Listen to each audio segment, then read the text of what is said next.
Blue Eyes. Hi guys, this is Mike and this will be a comparison video between the Olympus 60 f2.8 macro and the Olympus 75mm f1.8. The 60mm was one of the first lenses I bought when I got the GH5S because of its attractive price and the good reviews, and I was always happy with it. There's just one thing I don't like about it really, which is its performance when shooting anamorphic. And this one thing led me to search for an alternative to the 60. So I researched and found the 75. Now, I tested it for a month or so and shot a lot of footage with both lenses. And this shootout will be like a condensed version of my findings. So it will consist of multiple parts, which you can see on screen right now, and I will do another video just focusing on the anamorphic part. Okay, so before we watch some footage, let's compare them quickly. So the 60 is small and lightweight because it's made out of plastic. According to the Olympus website, it is dust and splash proof. The 75 is made out of metal, feels sturdier, is bigger, but also almost twice as expensive, and it's neither dust nor splash proof. In my experience, both lenses are totally usable when shooting. I never encountered any problems when manual focusing or whatnot. Okay, now that that's out of the way, let's look at the first sample, which is a landscape shot. So I was sitting at this riverside. I'm filming this with my cell phone, by the way, to give you a sense of the distances at this place. Anyway, so there's this blue sign in the distance, right here. I guess it's 200-250 meters away. And this will be our focus point for this sample. So let's see how close we can get with the 60mm lens. Pretty close. Sharpness is okay, picture looks good. And now the 75, and as you would expect, it's closer. And here again, sharpness is good with nice colors.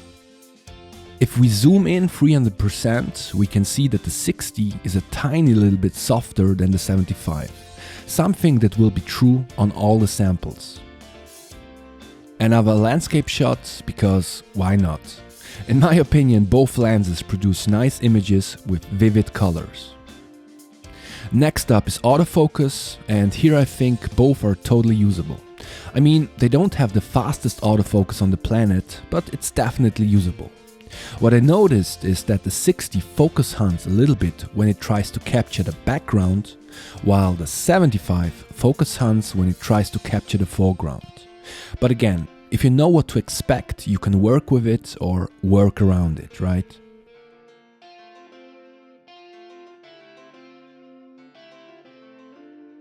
Next sample is close-up, and this is the closest you can get to your object with the 75, which is not very close. And as you would expect, the 60 beats the 75 by a mile here, as it's a macro lens as well.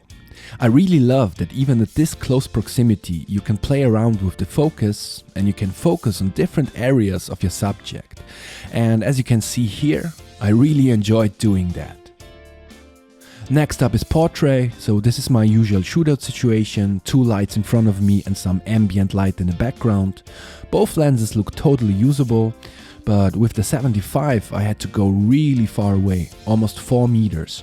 I was almost crouching at my bedroom wall when setting this up, so this is definitely something to consider. But generally speaking, this category goes to the 75. It gives you really nice bokeh when set to f1.8, while on the 60 the bokeh is not so distinct. Okay, next up is a low light sample, and of course, obviously the 75 is a faster lens and performs better in darkness.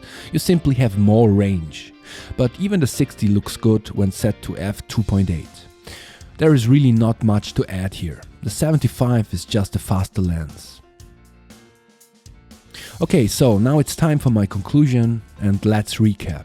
The 60 is small and lightweight, cheaper, dust and splash proof, has good image quality and has great macro. The downsides are, it's not as robust as the 75, it's not as sharp as the 75, and it's not as fast as the 75. Also, I don't like its performance in anamorphic mode, but there will be a second video coming up just focusing on that. The 75 on the other hand is more robust, more expensive, sharper, has better image quality, it's faster, it's not dust and splash proof, and it doesn't do macro. So the conclusion is, if you go just for image quality and you don't mind it not being dust and splash proof, then by any means check out the 75.